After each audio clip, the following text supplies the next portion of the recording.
嗱，自建房嚴根，你一定要注意呢4個細節，唔係你俾人呃咗，你都唔知。首先你需要注意到嘅就係地基梁嘅加密區同埋非加密區。加密區係指梁嘅兩頭需要加密處理，作用在於抵抗梁端兩頭嘅剪力，防止剪切破壞，提高抗震能力。所以地基梁兩邊嘅加密區，箍筋嘅間距要控制喺10公分以內，非加密區你就會控制喺20公分以內，佢係疏啲嘅。仲有一個重點就係加密區嘅距離，一般就係地基梁高度嘅1.5倍到2倍，然後自建房嘅地基梁一般就係50公分高度嘅。所以你屋企嘅加密區，兩邊嘅加密區啊，就係離柱75到1米，咁就係合適嘅啦。剩低嘅就係非加密區。第二個重點就係柱嘅箍筋，除咗外邊呢圈要窄，裏邊嗰圈同樣要窄。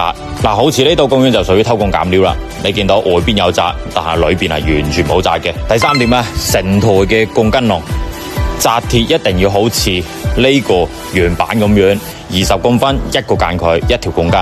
有冇見到一格、兩格、三格一路咁落到底嘅？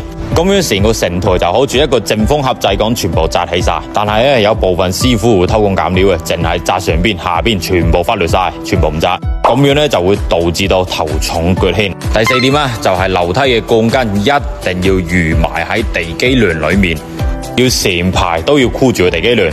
而且樓梯鋼筋佢係兩排嘅，所以唔好單排直入，要兩排同時間直入地基梁嘅底部，咁樣你先可以揸得住成個地基梁，防止日後下沉導致到嘅樓梯接口開裂。仲有啊，你而家倒地基梁啊，啲模板全部都係用鋼板行去做嘅，咁樣拆起身先係乾淨利落。上一個視頻好多人話普通話聽唔明，太過專業，所以我今次用咗濃厚嘅順德話行去講解。如果你中意我呢種粵語頻道，可以喺評論區留言，以後更新更加多嘅粵語視頻。